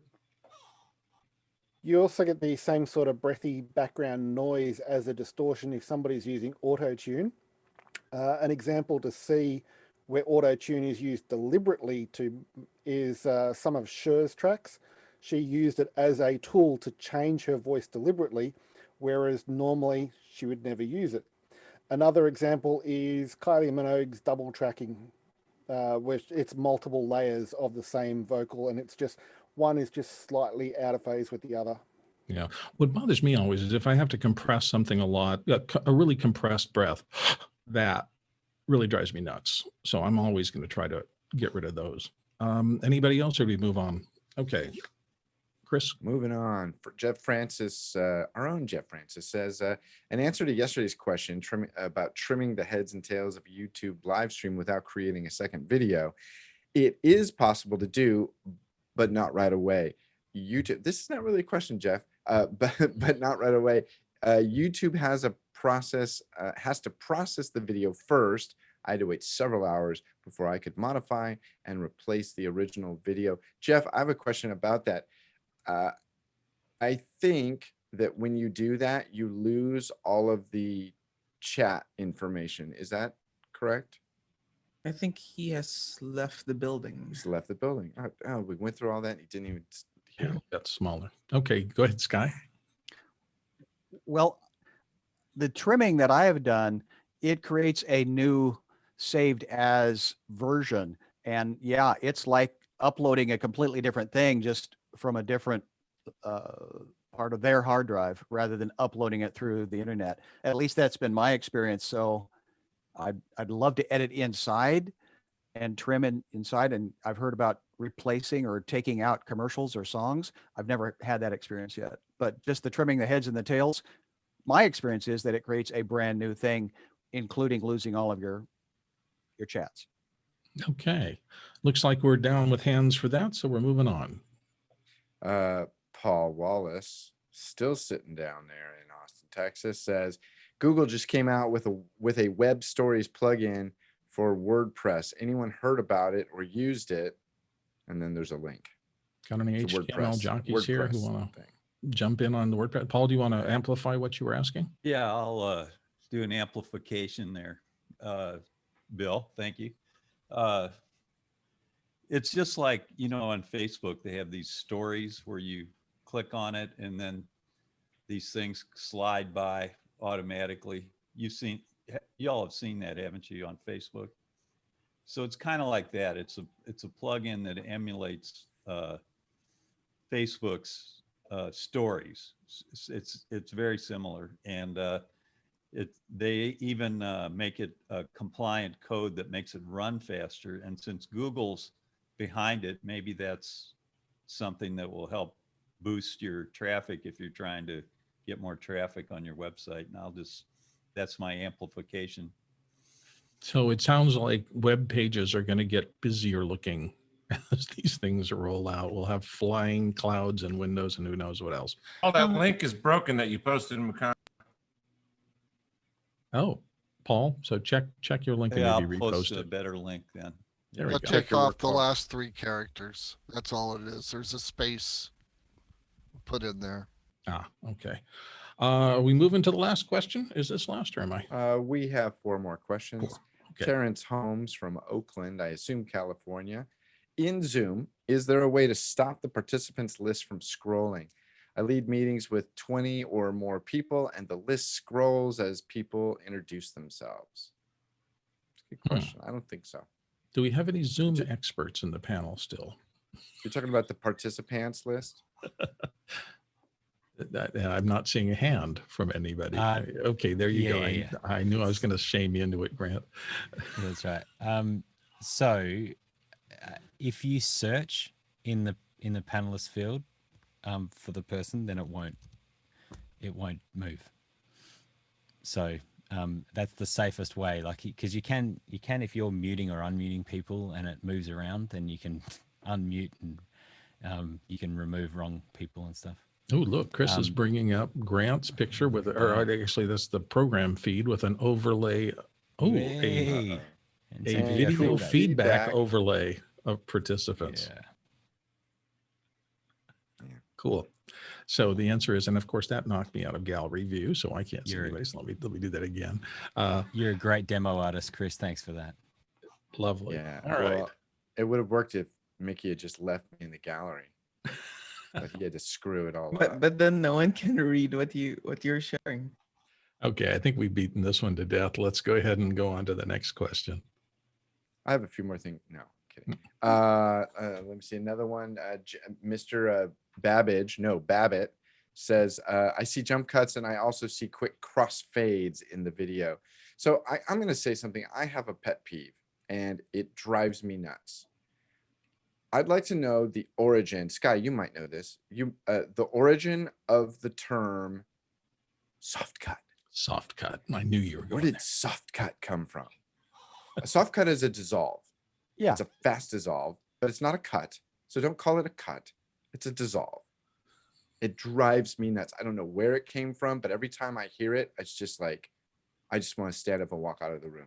I don't know the origin, but a soft cut or a 6-frame dissolve or a 3-frame dissolve is an attempt to make it disappear. And even the morphing that Premiere tried to do is sometimes could work. But again, that's where the aesthetic of we're being inundated with these jump cuts. I mean, we're looking at 10 frames a second, which is a similar kind of a jump cut. So when the I guess when the morph cut works, it should be invisible. That's and the it's point. Fine. Exactly the point. But the soft cut to me, and I'm talking about somebody who's like doing a soft cut from, angle camera 1 to camera 2, or the same person talking. I just look at it and I go, you know what? You're doing that because you can't find the right place to cut. If you could find the right place to cut, you wouldn't need a soft cut. And so it literally, as an editor, they just makes me angry. Well, I'm curious. On a Sunday morning, I do use, and I change up the different length of cut or soft dissolve in my Sunday morning. It's a dissolve. It's a dissolve. Yep, there we go. On the ATEM Mini. But that's a performance, right? It's a church service, right? Yeah. You don't do a dissolve between the wide shot of a good point person giving a presenter and a close-up of a presenter or a preacher or a teacher. I'm just going to continue to say soothsayer. It creates an emotion. And the challenge, of course, is does it also challenge the compression, and does it turn into boxes and blocks? So that's where a jump cut. The thing when it comes to streaming, of course, yeah. Yeah, the compression and the delivery is a whole different thing. And yes, dissolves, any kind of crossfade, any kind of mixing two signals can give you all sorts of compression issues on the back end of things. And this is also a discussion, I think, this is my 2 cents. It really depends on the kind of work you do. Narrative editors, people who are doing movies and things like that, it is so critically important not to take the audience out of the flow of the story, that the most transparent and non-obtrusive transition between anything and anything else should be the holy grail. And that's why great editors who can position cuts utterly precisely, taking into consideration 10 factors to just make them seem like they never happened and you're just staying on the story, are very valuable human beings. The men and women who do that are really artists. In a corporate world, if you're using things, I used to say, listen, you can use transitions, even the goofy transitions, to have intent. I used to talk to a lot of people in one of my classes about, maybe you have the main content here and you're going to push right to reveal an example, and then you're going to push back to the main content, and then you're going to push right. And after a while, the audience understands that's an example of what we're just talking about. And now I want to do something else. Well, I'll push left to go over to another place, and you can kind of start orienting your viewer in space. When I go over here, it's a live example. When I go over here, it's not. And that's another form of communication with them. You'd never do that unless you're doing it for effect in any kind of a narrative film kind of circumstance. I mean, there's some kind of caper movies that do split screens and stuff like that, but it's just not normal. Okay, so that's my rant about everything. Chris Fenwick, do you cut on the action? Do you follow that blink? I cut when it's right. There's no simple answer to that. There are times when it's right, and I think that when you try to just say, this is exactly how it's done, a rule for that, you're going to get yourself in trouble. But there are times.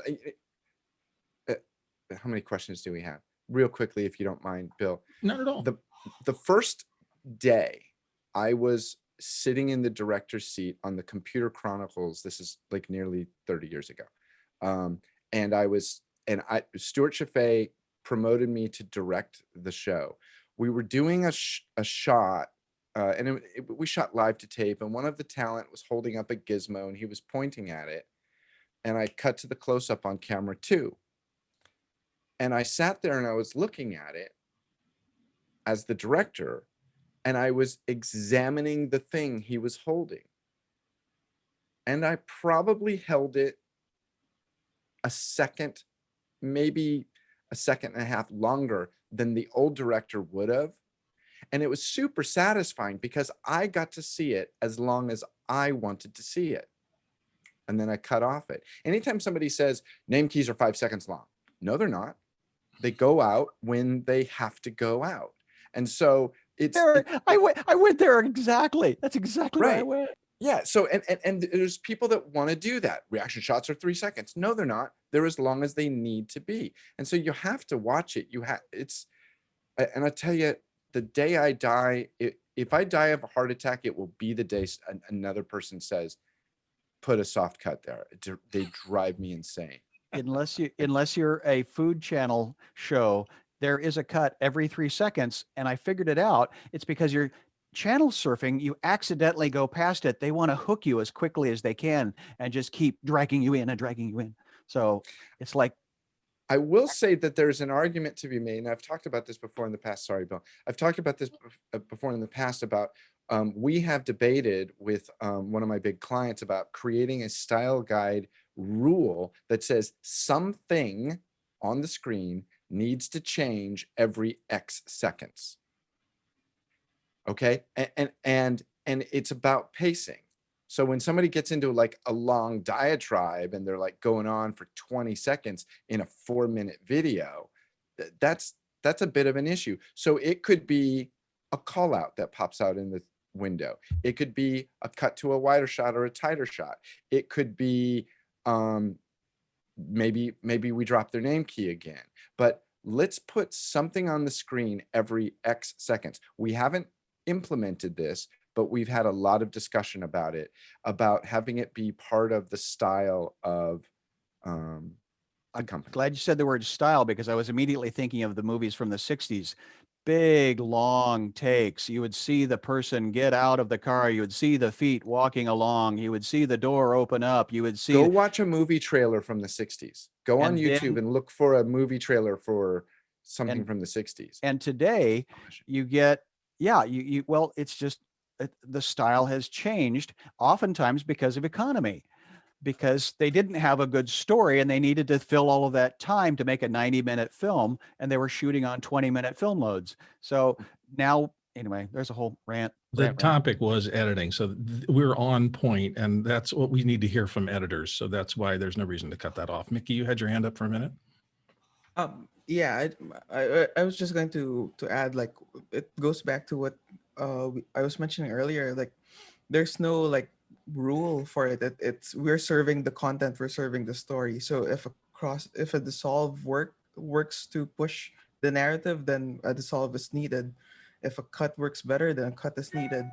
And just to comment on what the Fenwick was saying earlier, like at that show that he was cutting where he stayed on the close-up longer, he put himself in the position of the audience, and the audience he felt needed to see this object for a bit longer.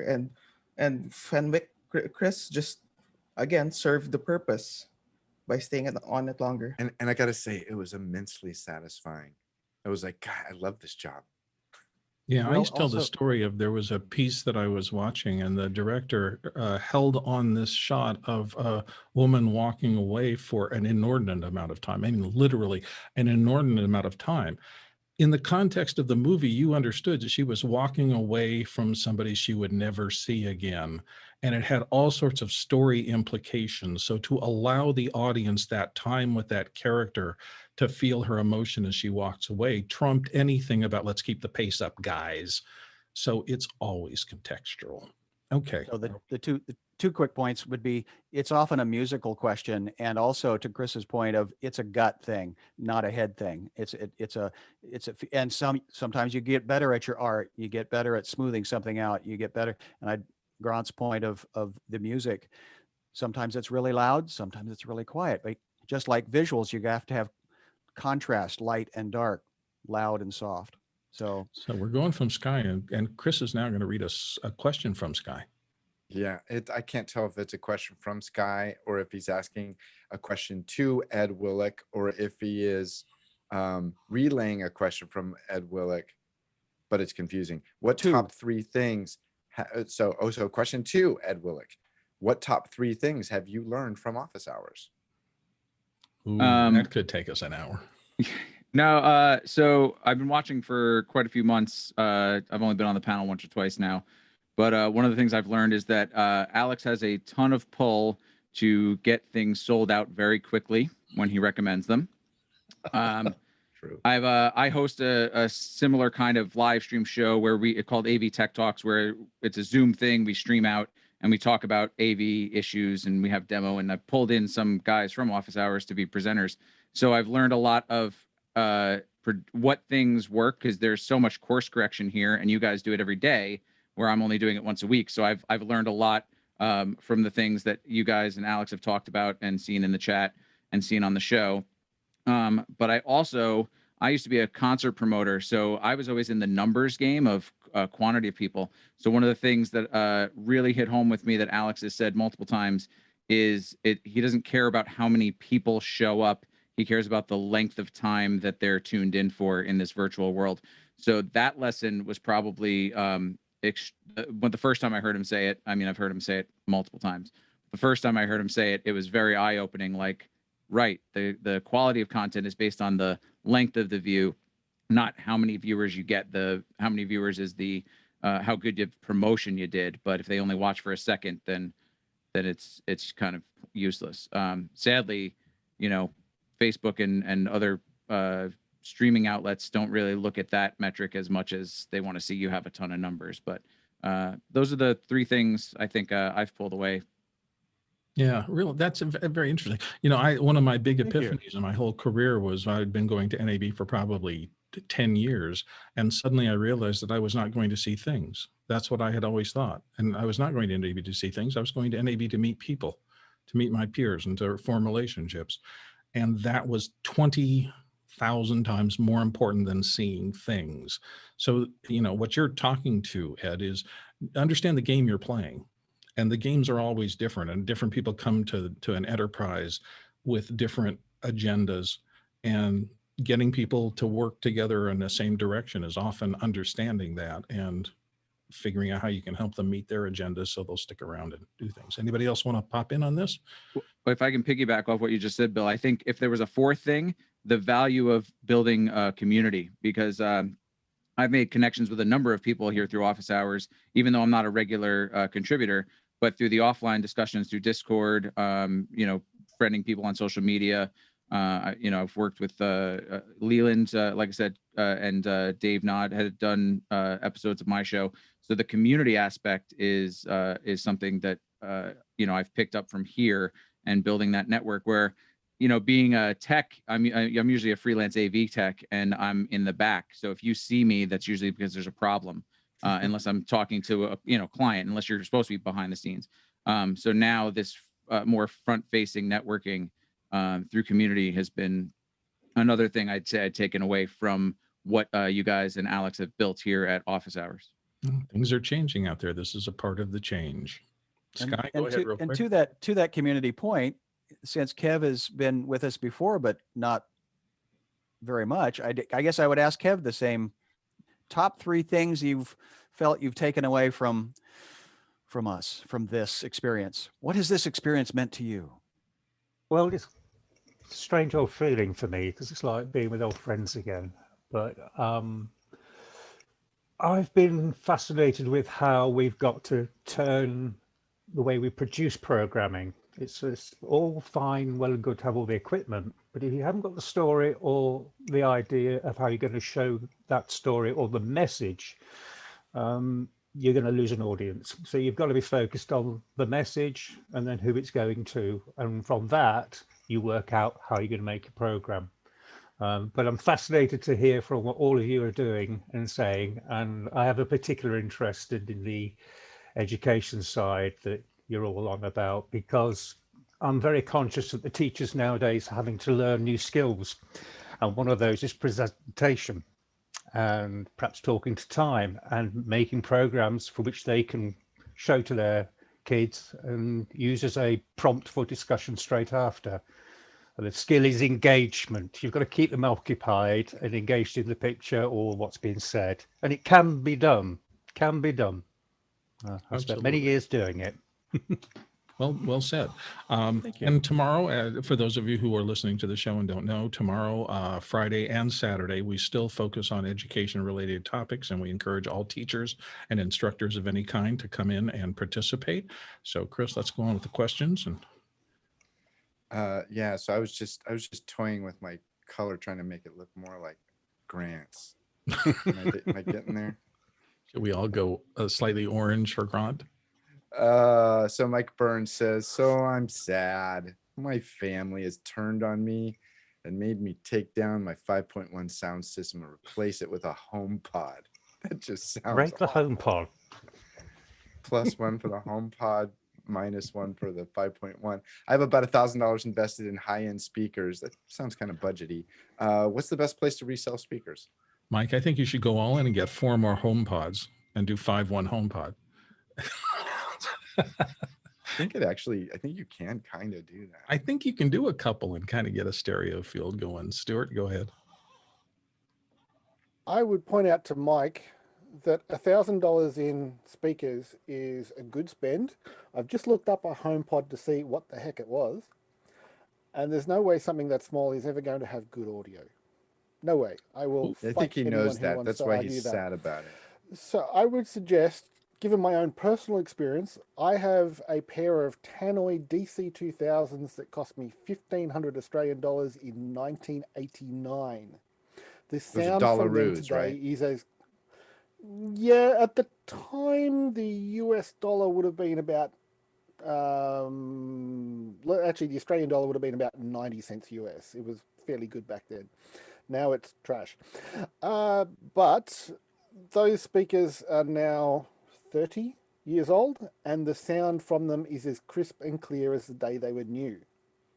If you spend money on good speakers, they will be good value in the future. So rather than get these HomePod things, I would find satellite speakers that match your main stereo speakers and fit those around the house and have the audio piped through the entire building. John I think what's Preto. interesting is Oh. I'd like to know why he had to get rid of it. Sorry. Could be a decorator thing. I know my wife sometimes says, you got too many wires, clean it up or figure out a different way to play it back. John Preto. So I worked for an audio shop when I was 16. So I have lots of audiophile knowledge in my head. My wife also doesn't let me use my 5.1 surround. And I own several HomePods. The good people at Rogue Amoeba make a product called Airfoil. If you got to use the AirPod, download Airfoil and use the EQ on the HomePod. The HomePod out of the box sounds horrible. Use the Airfoil product and EQ that thing and it will sound decent. Well, and I'm going to push back. So I have a HomePod too, and I like it for a couple of uses. One of them, I move mine out into the backyard when we used to do gatherings back in the old days, and I love the combination of music that spreads out in all directions. And for those of you who don't know, HomePod is Apple's solution. It's a small capsular shaped thing that has multiple drivers in, and part of its sales proposition was you put it in a room, and whether you put it in a corner or against a flat wall or out in open space, it's going to read that space and configure its speakers in its array to try to fill that with the best sound possible. So it's an active kind of semi-intelligent speaker system. And I've found a couple of circumstances where they're really, I've enjoyed mine immensely. I'm going to keep going. So go ahead, Sky. Well, changing subjects, but Chris asked if I could share my checkerboard of how I did the Peter Himmelman. I'd be happy to share that if you'd be interested in seeing the layout. If everybody else doesn't mind, I'd love to see it. Okay. By the way, Sky, I was thinking that I would actually I would enjoy doing a long form discussion with you just about editing, just editing philosophy, Me editing too. style. I would so appreciate that. Because that doesn't look too bad, but I could Uh, see, there's the audio had to be separated and resynced in multiple places. Correct. Which is automagic in Premiere. You grab all three of them and right click, and then there's sync. It's not highlighted because things are locked up right now. But then this is the overlay that I did of the graphic Is for that the like name. a name key bar down the middle? Yeah, I'm because I looking didn't know to how to this do cloud. it. We had to make a choice of either stringing them side by side, but then it became a man, a woman, and a man. She was like a vanilla. Did you consider doing 3 portraits instead of 3 16:9s? And that's what we did towards the back when he actually sang a song on our show, and so that's where we went live. But I kept the logo, the T at 3 logo, consistent throughout the entire show, just stamped on the top. Mm-hmm. And he riffed in the moment, and he talked about Graham Kerr, and he talked about Faith Schmidt in his. He freestyled. So it was a joy to have Peter on the show. So thank you. I'll stop sharing unless you have questions. No, I got it. Oh, actually, one question. So you Yes. bring in the audio files from Zoom that get out of sync because somebody stops talking. If somebody talked very, very little in a Zoom meeting, would their audio file be very, very short? Yes, Jeff Francis and I tested that, and that's exactly what happened on my other show I produce.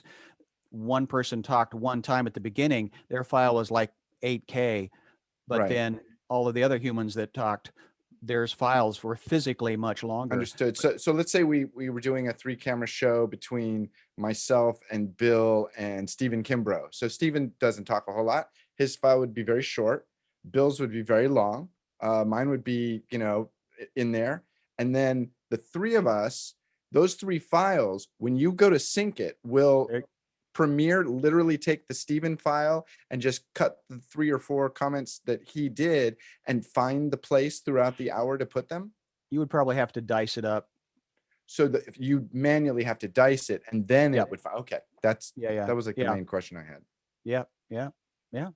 So thank you for letting me share. And yes, I'd love to have it. As you know, story is another, I'd love to dive deeper because even before we get it, somebody had to think it up. And there goes Ed. Ed's going to bring us a story.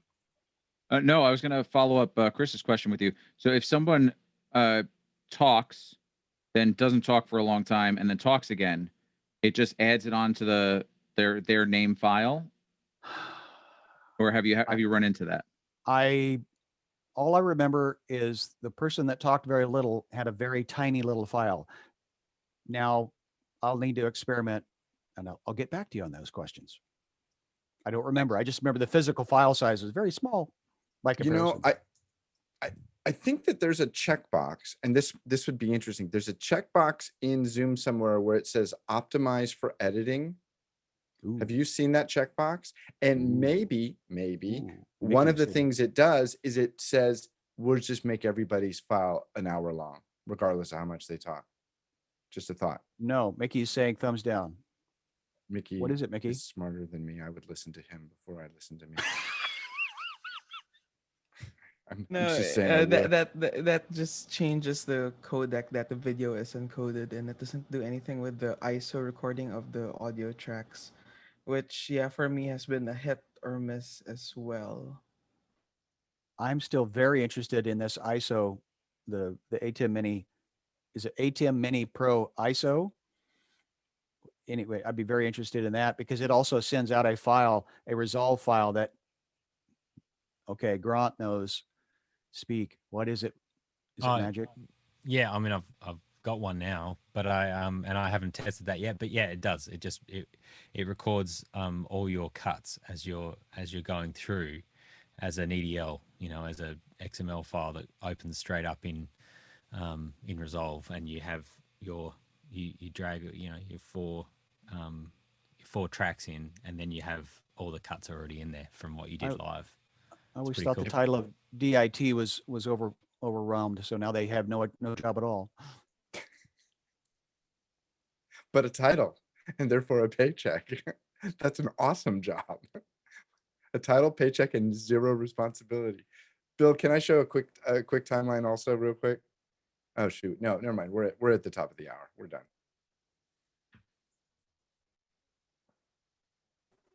I lose So Bill, let's you're watch. muted. I'm muted? How did I get muted? Am I back? There's a button in the lower left-hand corner. No, it's a not. little microphone, and if you click on that, your audio will go away. Okay. Are you goofing with me because it's saying not muted? Little and I'm bit. seeing- A little bit. Yeah, I'm a little bit goofing. muted. All right. Fair enough. Go ahead, Chris. Read the last question or two. I'm okay. Yeah, well, let's get through this. Is there a link to the AV Tech Talk for Ed Willock? Can you put that in the thing? Sure thing. Yeah, we right now we live stream on Facebook. So, and yes, I can definitely put it in the link. And some people on Discord have asked to become on the panel. So if you want to be on the panel, just shoot me a message on Discord. Okay. The next one from Brent can take 3.5 hours to discuss. So go ahead, Chris. Oh no, I don't have 3.5 hours. Ready to purchase my first ATEM. I've used the Sling Studio for church production for over a year, but getting the ATEM for personal work, would you recommend the ISO over the Pro? Yes. Can we move on? Yes. It depends. The Pro will stream. I don't believe the ISO has the streamer built into it. The ISO better if you're gonna take your footage and recut it later. Right. So if you don't have any other kind of web encoder and don't want to run it through your laptop or computer to go to the net, the ISO or the Pro is your box of choice. Hang on. Okay. The ISO has everything that Pro has. It's just that it records isolated tracks. So it also has the built-in streamer. Okay. Yes, it does. Wow, so All right, cool. So then all you're getting is the ability to save the ISO files and go back and post edit with all the original tracks from the cameras that were attached to the ATEM. All right. if you're not gonna post later, you don't need the ISO. The last question is Mickey says, is safe after looking at Sky's timeline, is safe title and safe action not a thing anymore? Not so much. And the reason it was, again, with the CRT tubes, they were never the same aspect ratio because there's physically a light showing on the back of a piece of glass. Now with LEDs, not so much. Stuart also has an opinion. Yes, Stuart. Guy, your description of CRTs is partially correct. The safe title and safe action area isn't for the CRT itself. It's for the mask that fits in front of the screen that gives it the 4:3 ratio, especially when you go back in history and look at early CRT TVs where the tubes were actually circular. And they would put a square mask on the front, and all of the titles and action had to happen within that mask. And those masks were the same on tube-based cameras, which are also a circular sensor that scans a square area within the circle. And there's also reasons why 4:3 was chosen, an area that it fits in the circle. Okay, but to answer Mickey's question, not for YouTube. Okay. Go ahead, Chris. Yeah, safe title and action areas just don't exist on YouTube. They don't exist on phones. There's no masks on the outside of them to worry about. And anything that's under scanned is fine. Chris, go ahead. So we're done with questions. I was just going to say, Sky, if you're interested in Mukana chat, I will post a link to and if you have time, to a Zoom room. And I'm going to go on for a couple minutes, and I'd love to show you this timeline. And if anybody else wants to join us just to talk editor nerd timeline, I have about 10 minutes. Good. That'd be all fun. I have We're too. done here. Okay. But let's hand this off. Yeah, let's wrap up the official office hours. I will meet you there, sir.